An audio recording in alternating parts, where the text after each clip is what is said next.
Well, hey everybody, I'm John Riplin with my review of NXT UK Takeover Cardiff. I do apologize for this review being up a day late. I did review New Japan Royal Quest, watch that one live instead of watching this one live, and then watch and reviewed All Out with the Durbinator, and then I worked earlier today.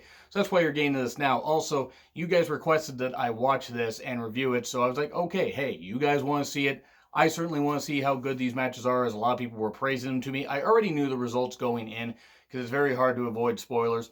And also, I do want to clarify, I have not been able to watch any of the UK, the NXT UK weekly television pretty much since right after Walter beat Pete Dunne. I mean, I've seen enough stuff, like I saw Imperium Forum, and I've seen some stuff, and the growing women's division, the talent that they have there, and the building tag team division. They've had some good shit going. I just haven't had a lot of chances to really watch all of it. But I just wanted to clarify, so if there's other stuff that I happen to miss, please leave in the comments. But I did enjoy this show quite a bit. I see why people wanted me to review it. Cool video package to start. The crowd lively as fuck. You guys absolutely amazing. I'm not going to applaud way too loud, but you guys fan-fucking-tastic. You guys were absolutely great. Same with the Royal Quest crowd, the UK crowds. Nothing like them. You guys were great. Nigel McGuinness, Vic Joseph. I love how these guys call it like an actual sport. I mean, yes, they throw a little bit of entertainment in there, but they are such a sports-oriented, commentary duo in WWE that's so goddamn refreshing. I mean, to me, Nigel and Mauro still have better chemistry just by a bit, but Nigel and Vic Joseph just call it like such a sport, and it is so goddamn refreshing. And they add a whole lot to this. So let's start off. Oh, by the way, I do want to make mention, just in case I forget to mention, when it actually happened. Tegan Nox was in the crowd, and that's great. It's great to see Tegan Nox back. Hopefully she can get back to, doing some great things and stay injury-free, as she's had an unfortunate, pair of knee injuries. But very happy to see her back. Tegan Nox has a very bright future. And, again, hopefully she stays injury-free. So, Noam Dar versus Travis Banks. These guys being, taken by injuries themselves, it's nice that, they've been able to build themselves back up and everything over the past number of months. Dar, who had that severe knee injury, I mean, he came back months before, but still. And then Banks has had shoulder injuries and stuff like that. These guys do work well together. Sky Supernova versus the Kiwi Buzzsaw. I almost said the Kiwi Buzzsaw, and then I remember, wait, that's WCW 2000, and we don't talk about WCW 2000. Very nice dueling chants by the crowd. Once again, lively as fuck. The knee focus by Banks was really good, targeting the previously injured knee. And then Dar comes back, focusing on the shoulder. So it was nice ring psychology with this. Really enjoyable. There was a clothesline off the rope by Dar. It kind of reminds me of what Wade Barrett did to Daniel Bryan at SummerSlam 2011. Just putting him on the ropes and just doing this brutal clothesline. That was some good stuff. Dar gets the knee Dar, if you will. A stair spot where he just throws Banks into it. I mean, that was something else. Banks just hits this beautiful suicide dive going through the first and second rope, if I recall correctly. That was some good stuff. Hits a nice double stomp for 2.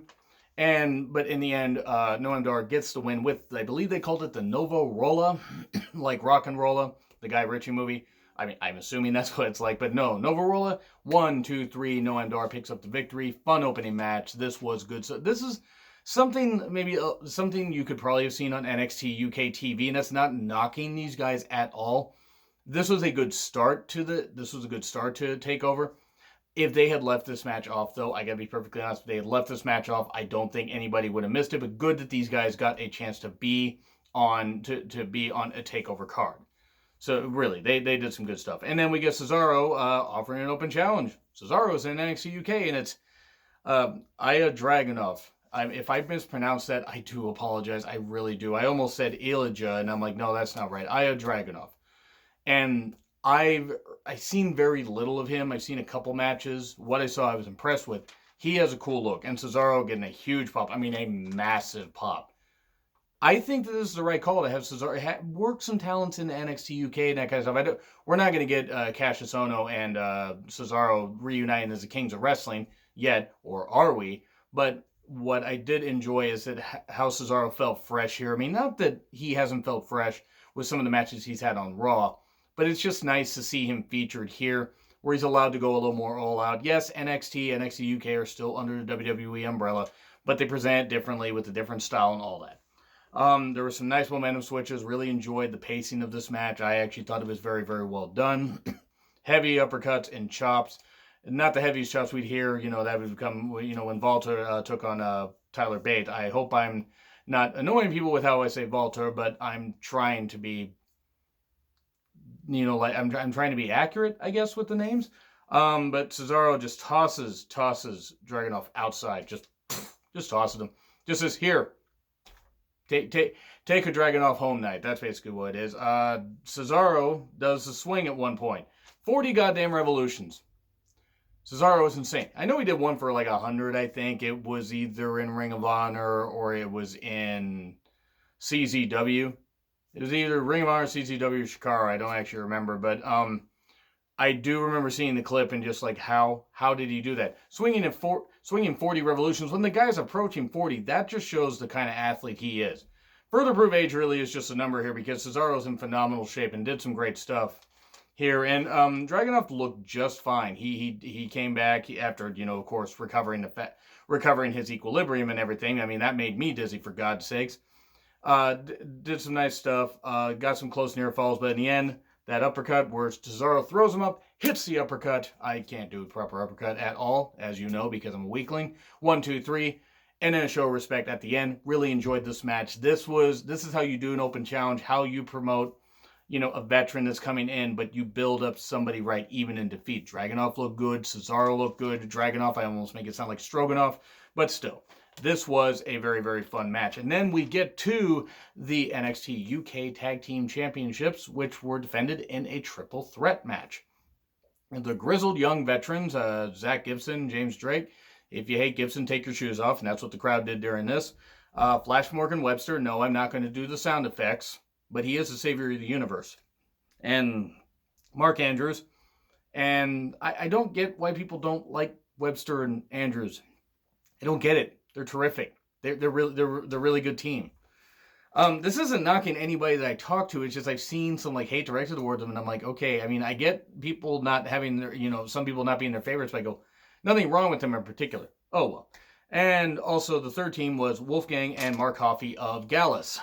It has a kind of a cool beat to their song, and it just sounds like the guy when he's singing is just like drunk. Or he's like, he's got a kazoo lodge in his throat and he's just like trying to cough it up or something.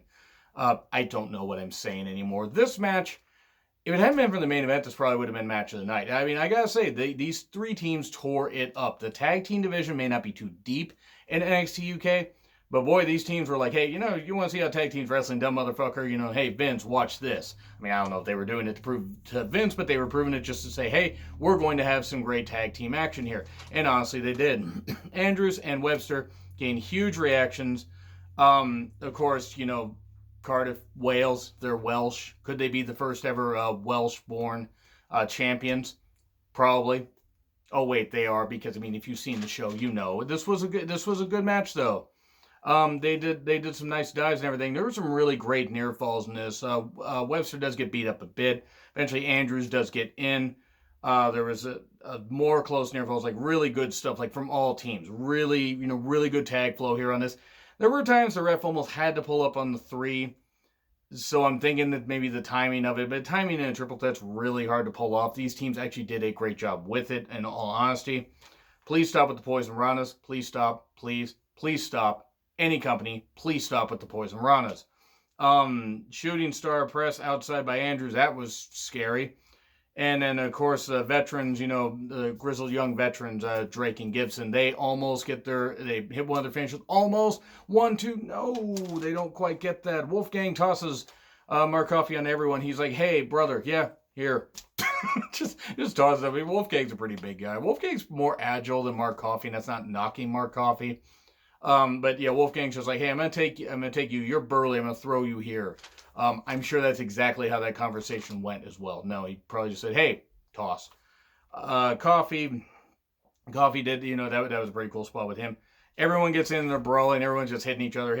The crowd is absolutely at a goddamn fever pitch at this point. And they got the crowd multiple times thinking that Webster and Andrews are going to get the victory. Oh, they didn't quite get it.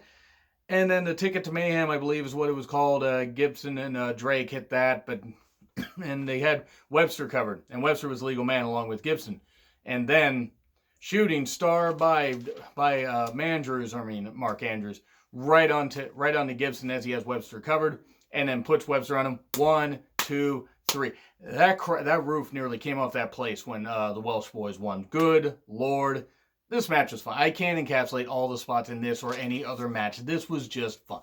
This was a fun match. This was a really, really, really fun match. Please make sure to check this one out. This is how you do tag team wrestling. This was fabulous. Was it the greatest tag team match I've ever seen? No. But it is, especially for, how little WWE, the main roster, seems to care about tag team wrestling, or at least Vince does. This is how you do it. This is how we do it. Yes, cue the Montel Jordan song. This was really fabulous. Great victory by Webster and Andrews. This was really well done. It was a great run by Gibson and Drake. And considering the last takeover was back in January, the UK takeover that is, and the only representation that UK had at another takeover was, I believe, Walter and Pete Dunne at Takeover New York / New Jersey / wherever the fuck. That was like the lone representation. Everything else has been just on TV, which has been some good matches. I've been sent some matches by people or said, hey, check this out. And I'll check out select matches, but I haven't been able, again, to check out the full episodes. This was good. That's how you do stuff with your tag team division. And then we get Mastiff and Joe Coffey. Dave Mastiff and Joe Coffey. Last man standing match. Well, they made the best use of this, considering that the freaking top rope exploded. Not the rope, but it's like Mastiff threw Coffey into the rope. And I mean, I guess, somebody doesn't like caffeine. The ropes don't like caffeine. They're like, no, that was a coffee joke, by the way. It was a bad joke. I'm sorry. This was, they made the most use of it, though. After that, they used weapons. They went outside. Hey, you got to improvise, and they improvised pretty goddamn well. I'll say that much. Used some plunder, some plunder, if you will. Sorry for the bad Dusty impression. A lot of bad impressions tonight. Cricket bat, not cricket wireless, because a cricket bat to the back is not something to smile about. Unless you're the one using the cricket bat, and then yes. Tables are broken. We get a chair. We get a chain to the face. Well, because Joe Coffey came down with a chain on his hand and then used it, and then ended up punching a chair, which probably still hurt his hand because it's metal on flesh. You idiot! I mean, maybe you shouldn't do that. There was a chair collision in the crowd where actually each one had a chair and they were just going to run at each other, and then they hit each other and they fell down. Ow! What the fuck did you think was going to happen? They get to the announcer's desk. They're fighting through the crowd and everything. Rolling. It was just a roll through and everything, where Dave Mastiff had him on his shoulders, just rolled through, smashed Coffey into the table. Once again, the announcer's table didn't sell. It doesn't like Coffey at all. I need to stop with the bad Coffey puns. We get a dive through table where actually they get up on the little staging area above the announcer's table and then fall through. And it looks like they're about to get back to their feet. And then, because both are using boxes to get back to their feet, Coffey kicks the one away from Mastiff. He doesn't quite get back to his feet. Coffey barely does, but gets there just in time for, to beat the 10 count. So he wins. Doesn't make Mastiff look weak. Makes Coffey look like a full-on dick heel. This was well done. Then we get to a match that I think should have been given a little more time, and maybe they should have taken a few minutes off of the main event. This one was kind of short. Toni Storm versus Kaylee Rey. One, I do want to say I've only heard of Kaylee Rey's name. I mean, I'd seen a little bit of her, a couple matches that she'd had on, NXT UK TV.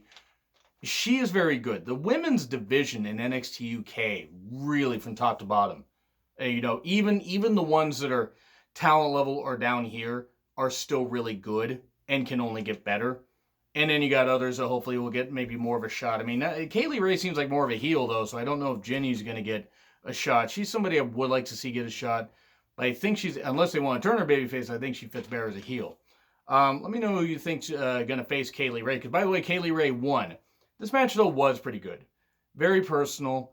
They went on the whole thing of they used to be best friends and everything. They need to kind of get away from this whole thing about how all the women used to be best friends and stuff like that. Because not every woman gets along with each other. Some women do actually, forge their own paths and that kind of stuff.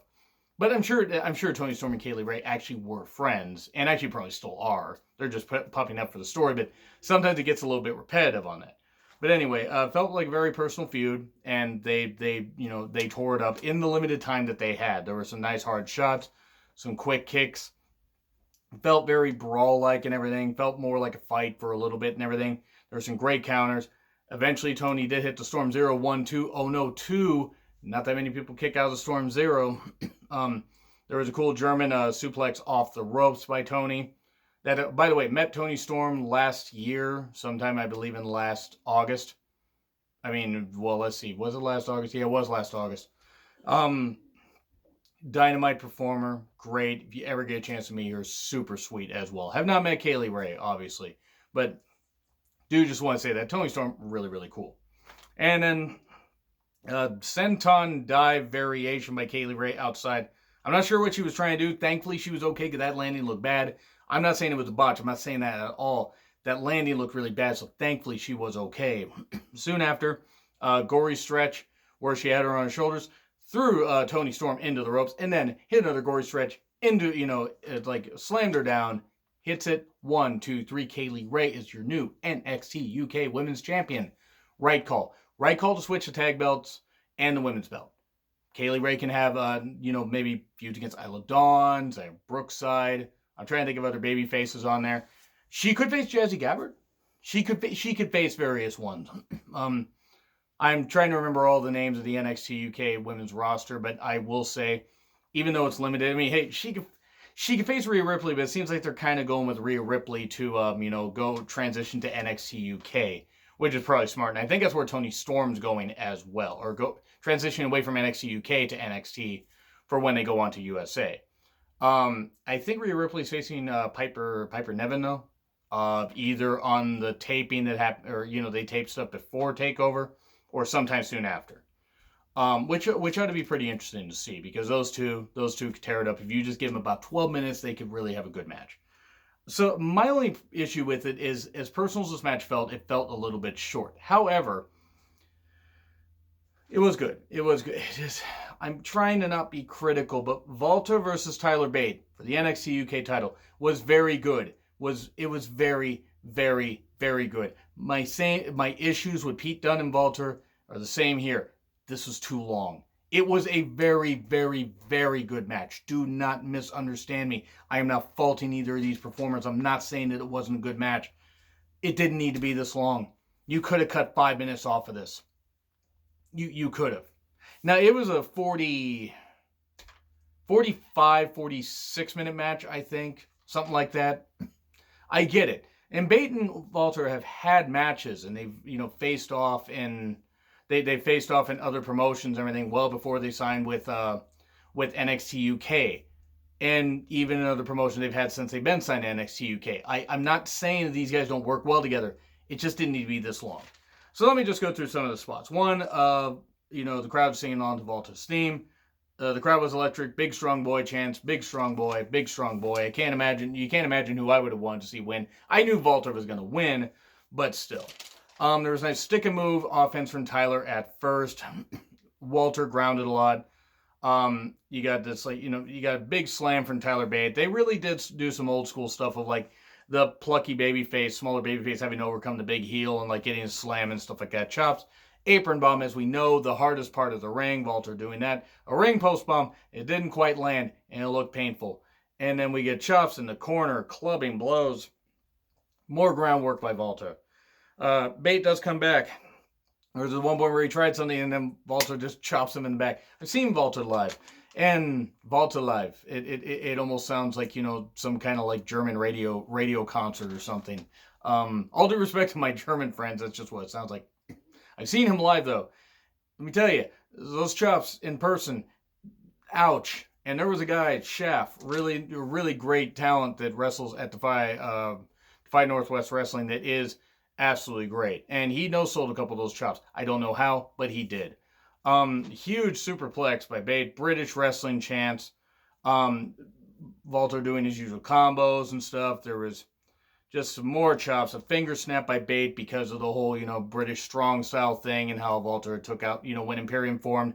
Pete Dunne got taken out for a bit. And then, he was channeling every single one of the members of British strong style because, Trent Seven, his mentor, and his tag partner. and just doing a lot of great things. I actually thought it was like, fuck, he's actually going to do it. They're going to end Walter's reign a little soon. No, they didn't. Big old toss off the top. There were more chops. An airplane spin briefly. The fact that he could even get Walter up like that was impressive. Big old burning hammer to Walter. That was scary, seeing Tyler Bate do that. Now, he did safely the burning hammer could be done, but holy fuck. Or is a WWE version of a burning hammer, but still painful. Ow. But still, good on them for not, being able to walk out. Or, a dive where he hit an elbow to the back of Walter's head. Tyler driving 97 for 2. There was a big old choke, rear naked choke by Walter. Bate lifts out of that. I don't know how. He gets sleeper suplex on the apron. Walter does again, the hardest part of the ring. Big old splash, how he beat Dunn, but just for 2. A kick out of a powerbomb at 1, but soon after, big lariat, 1, 2, 3, and Walter retains. Rest British Strong Style comes out and, talking to Tyler and everything. So Dunn, 7, and Bate are all there. It almost seems like a bit of a farewell. Could we be getting a farewell of British Strong Style? Pete Dunne, I believe, is in NXT. As they're kind of taking some talents away from NXT UK to bolster the talent roster for the 2-hour runtime of NXT when it goes to USA in just a couple weeks. So I'm going to say this. Not everything was perfect on this. I thought, again, the main event did go a little bit long. I know that seems like a weird criticism. The show still came at just about 3 hours. It was just literally over 3 hours, like 53 seconds over 3 hours. You could have also taken off Dar and Banks, as good as that match was, and you wouldn't have missed anything. I know that sounds really mean. B+ is what I'm going to say. If I forget to put a poll up there, please leave your thoughts in the comments. But anyway, like, share, subscribe, Twitter handle in the description. I'm John Ritland. I'll see you soon.